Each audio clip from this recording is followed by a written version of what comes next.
tutorial membuat koridor sederhana ya. Kita coba pertama bikin garis tanah dulu ya. Nah, garis tanah itu bisa di sini. Nah, ini ditarik saja nih, lurus. Ini garis tanah. Lalu kemudian kita bisa membuat garis horizon.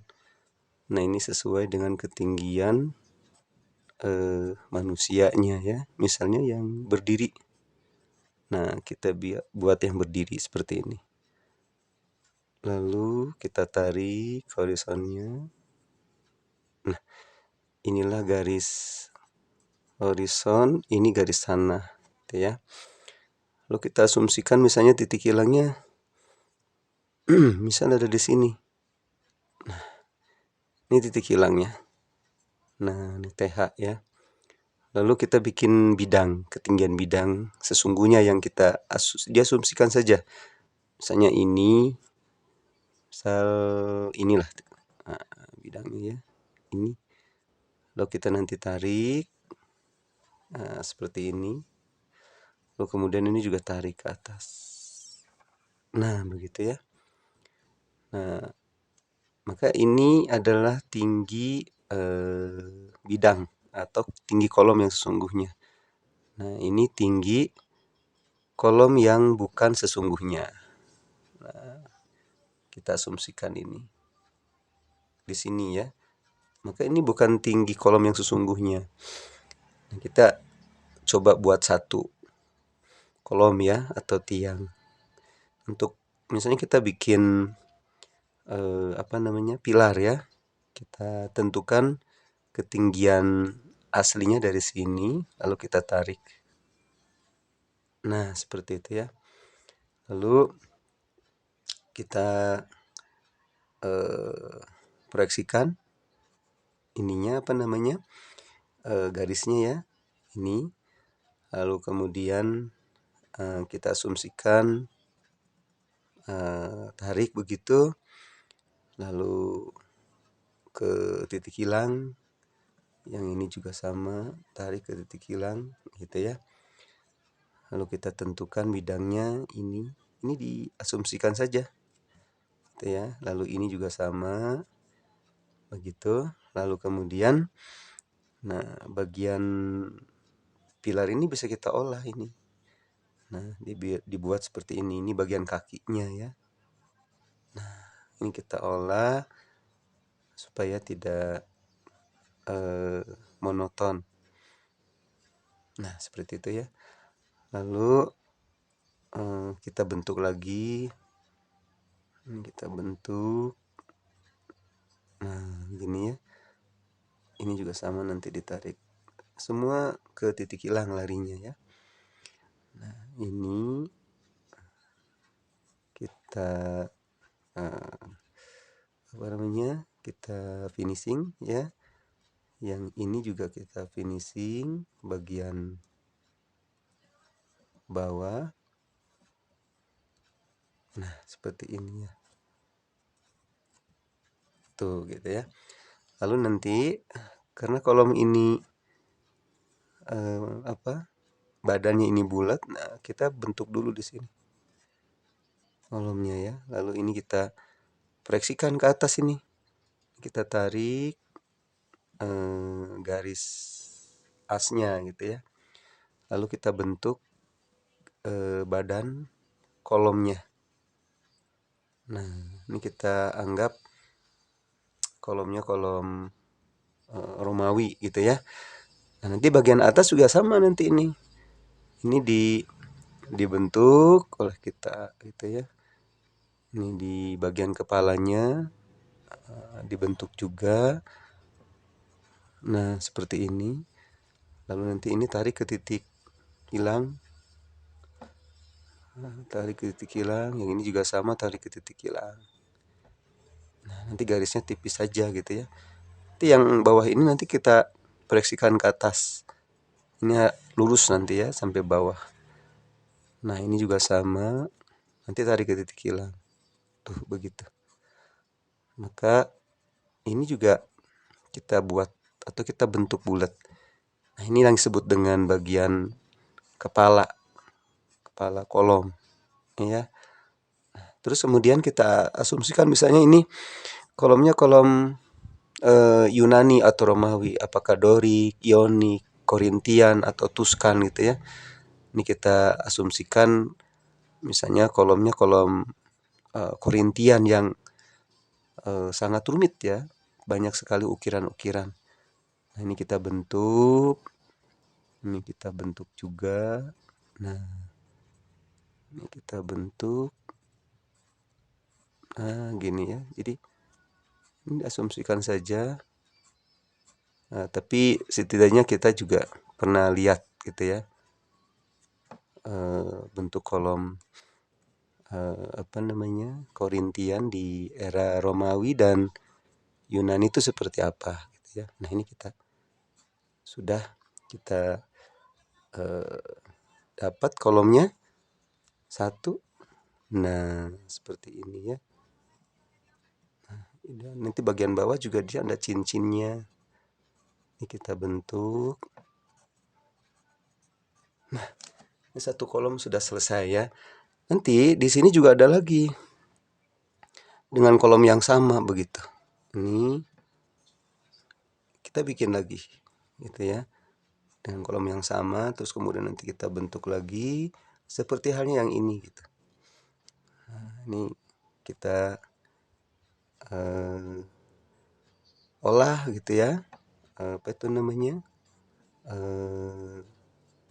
tiangnya atau kolomnya, tarik ke sana, terus seperti biasa nanti dibentuk lagi oleh kita gitu ya.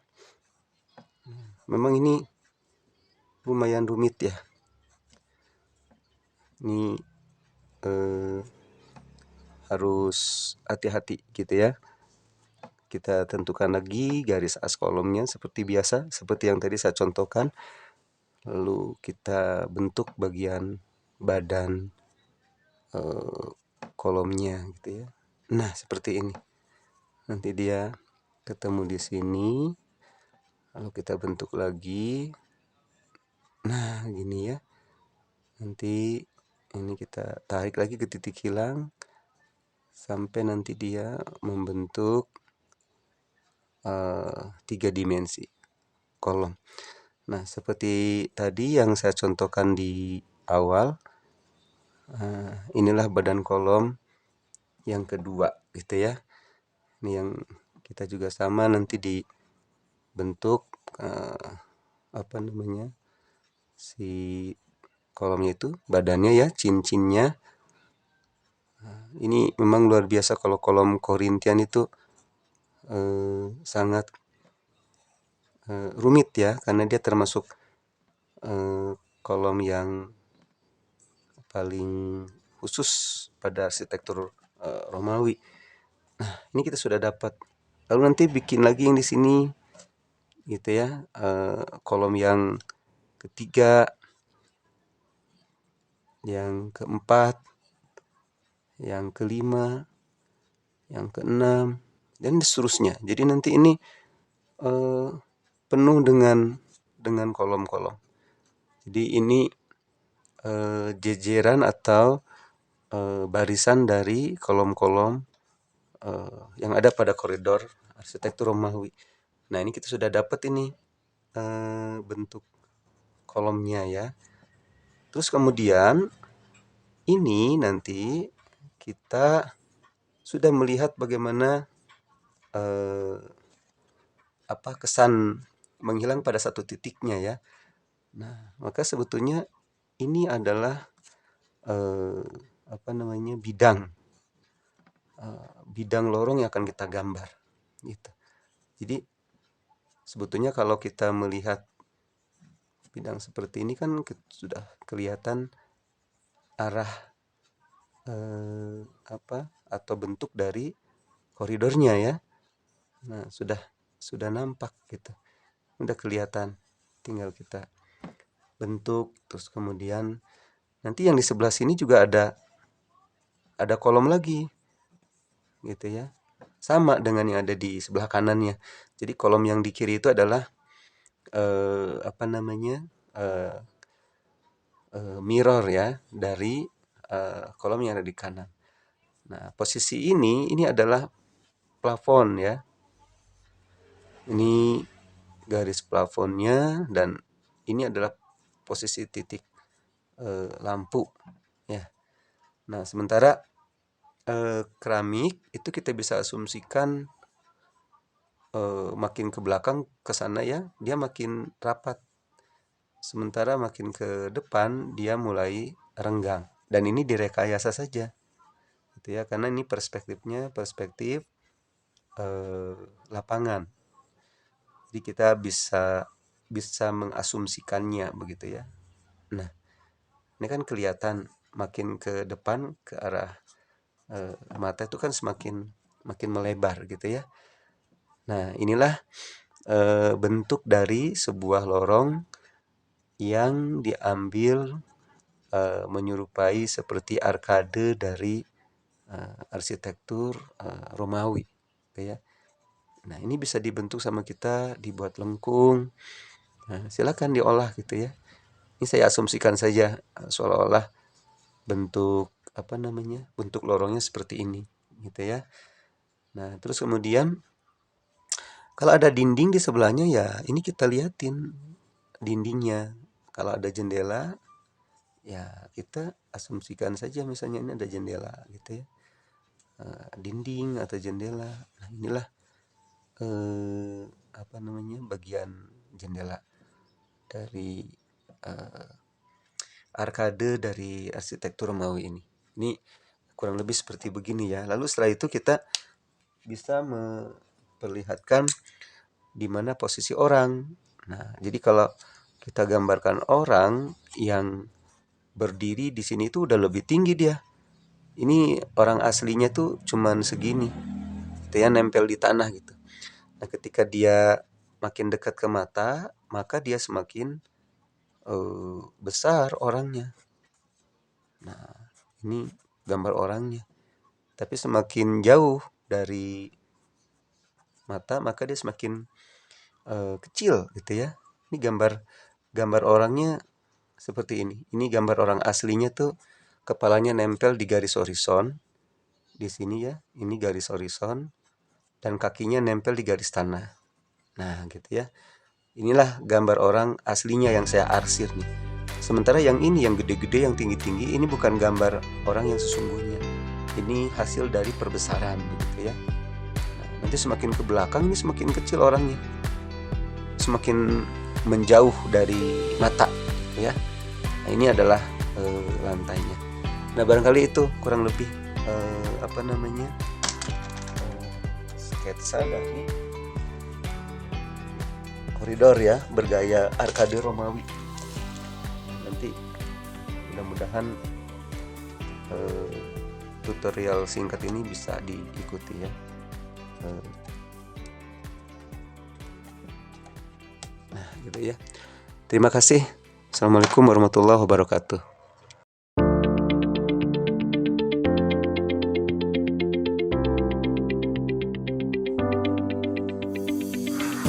Assalamualaikum warahmatullahi wabarakatuh. Hari ini saya coba untuk melanjutkan finishing contoh koridor minggu lalu ya. Nah, ini kan bentuk koridornya sudah jadi. Lalu kita coba untuk memberikan kesan bayangan ya. Nah, caranya ini sebetulnya mudah. Dan ini kita bisa mengasumsikan jatuhnya sinar atau cahaya gitu ya. Kita asumsikan dari sebelah kanan gitu ya. Dan ini sinar yang jatuh ini diasumsikan paralel gitu ya. Kita tarik ini.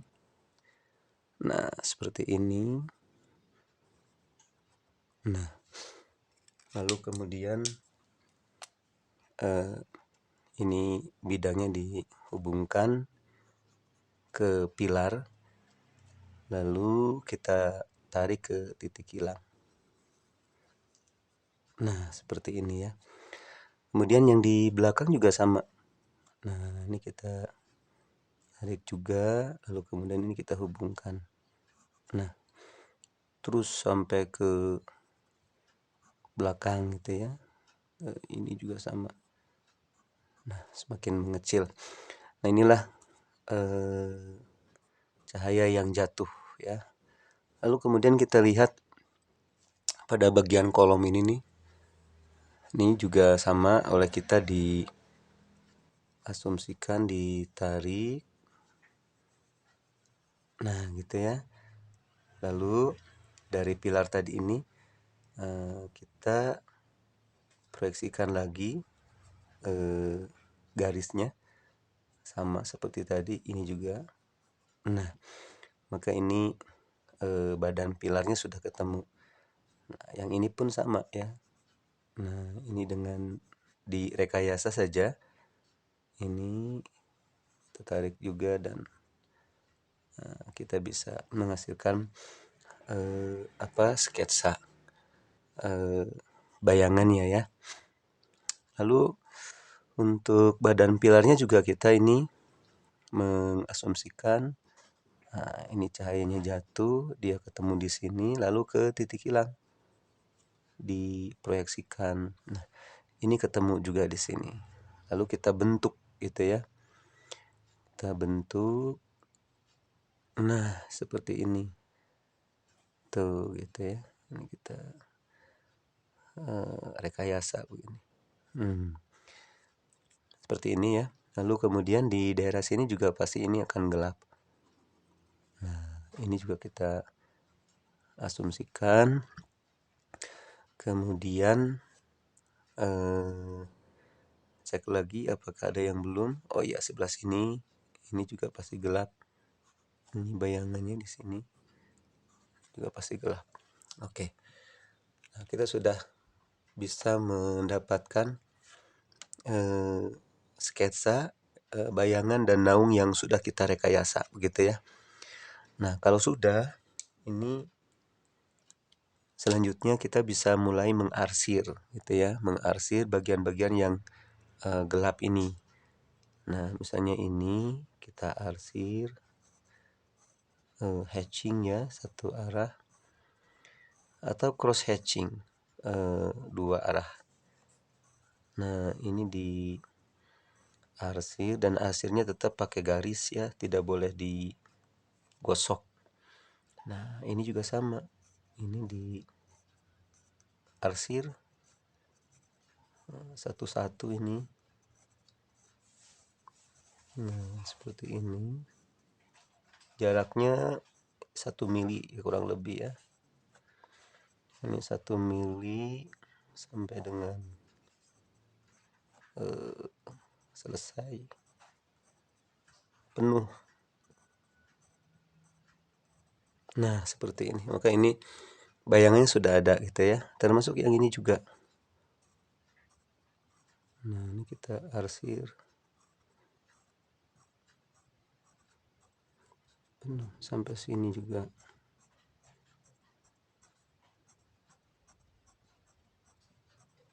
Ya, seperti ini ya. Nah, ini memang perlu kehati-hatian dan telaten gitu ya. Sampai yang di belakang ini diberi bayangan juga. Nah, gitu ya. Sampai dengan yang ujung.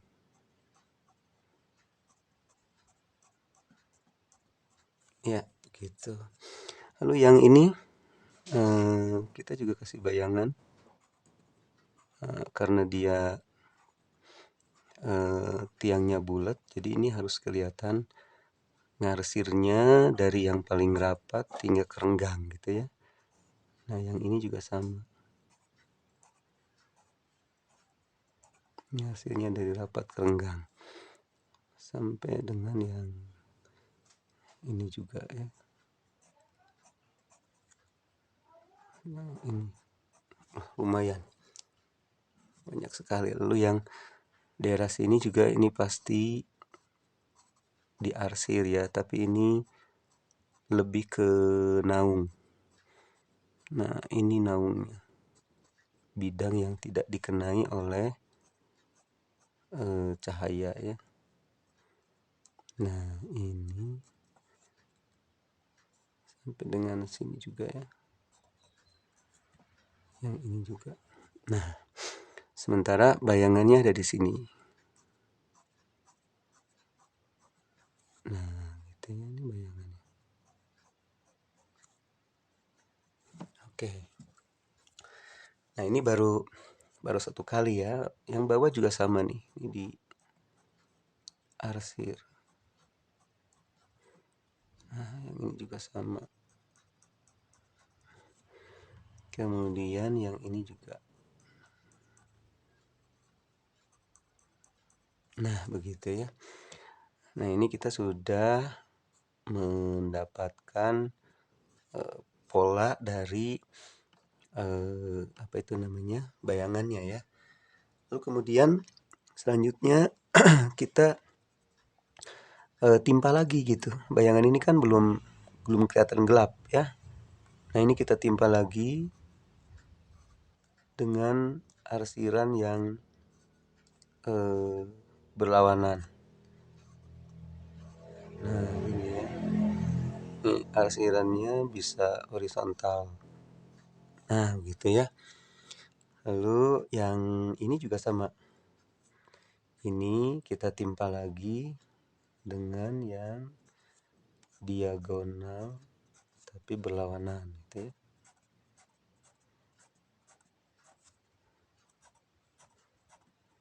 Nah, seperti ini. Jaraknya sama 1 mili juga.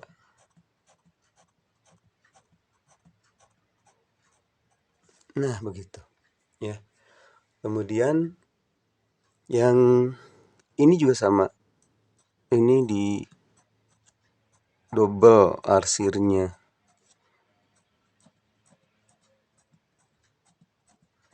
Nah, begini. Ini juga kita arsir lagi.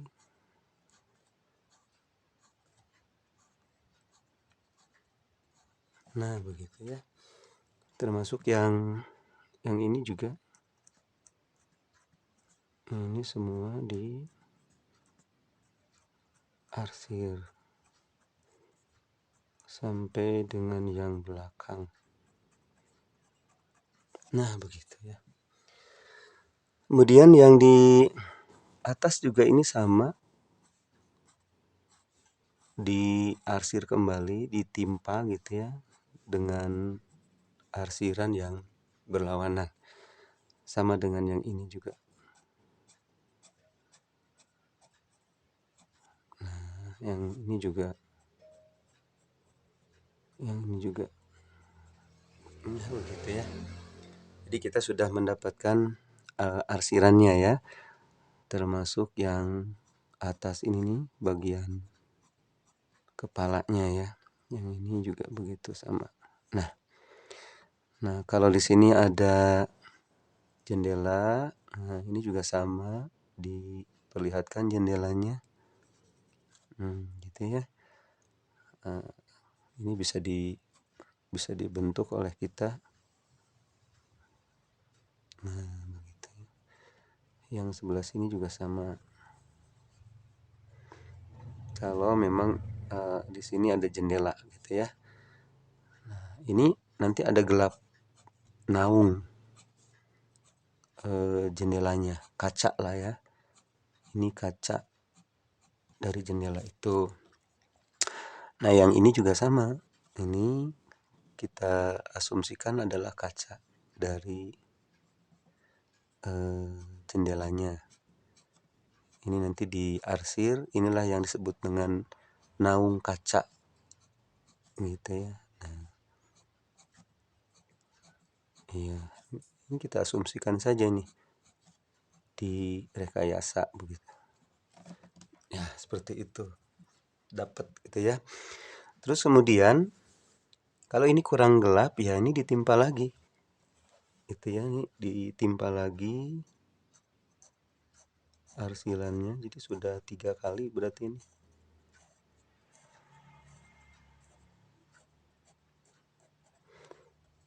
Sampai dia kelihatan gelap gitu ya. Nah, begini.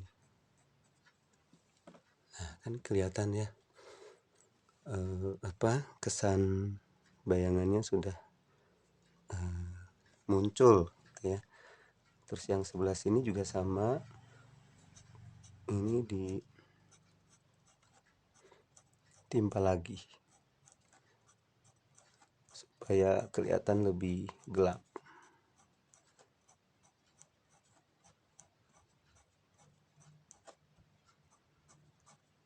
Ini juga timpa lagi, yang ini juga timpa lagi. Jadi semakin bertambah garis-garis yang numpuk ya. Oke, begitu.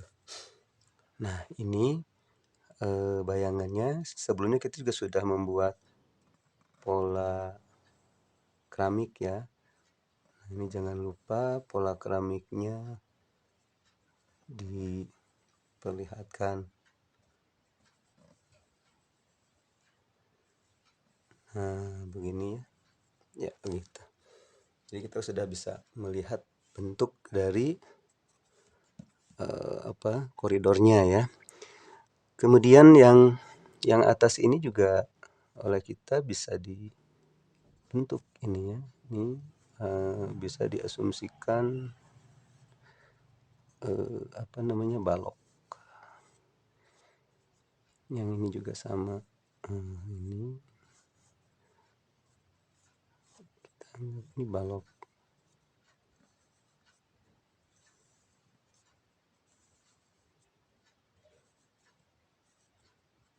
Nah, gitu ya. Nah, ini ada ketebalan baloknya. Nah, ini juga sama.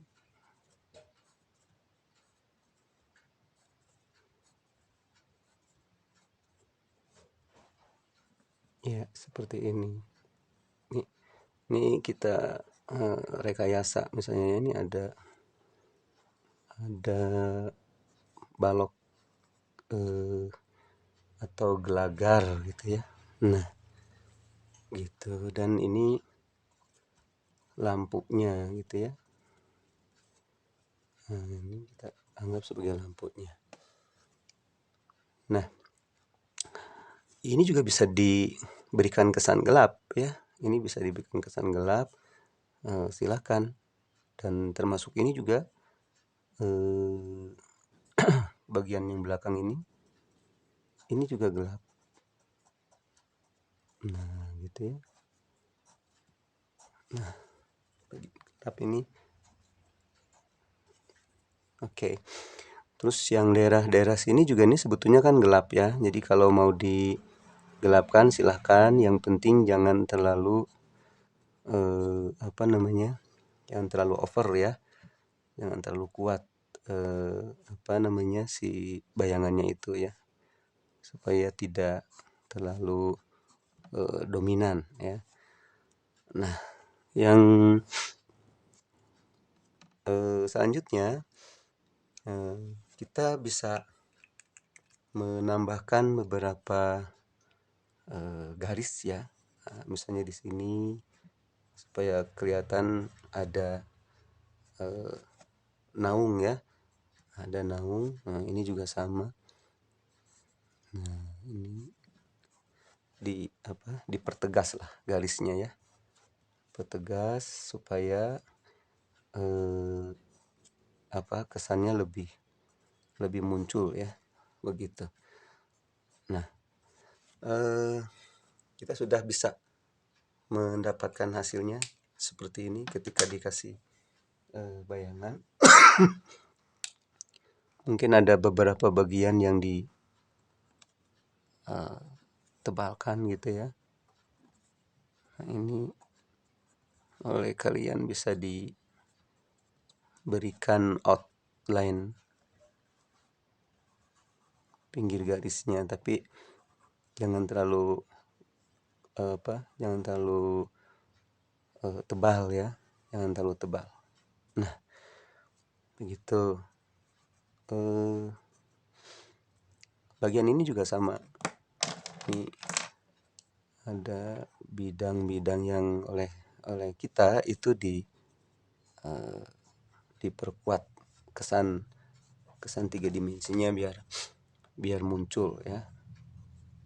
Nah, lebih kuat. Ini juga sebetulnya bisa digambarkan. Nah, itu gambarnya ya. Dan ini saya coba tambahkan lagi gambar orangnya. Jadi kalau sudah di depan mata seperti begini, orangnya berarti lebih kelihatan ya. Dan ini ada bayangannya. Ini kita bisa kasih bayangan untuk untuk orangnya ya. Ini kita asumsikan gambar orangnya, ini bayangannya. Tapi jangan terlalu tebal ya. Ini kayak cukup siluet lah. Ini bisa diarsir sedikit ya. Nah, silakan. Jadi memang gambar orang itu hanya simbolik ya, sehingga dia tidak terlalu dominan ya. Oke, saya pikir ini untuk tutorial bayangan kita hari ini. Terima kasih. Assalamualaikum warahmatullahi wabarakatuh.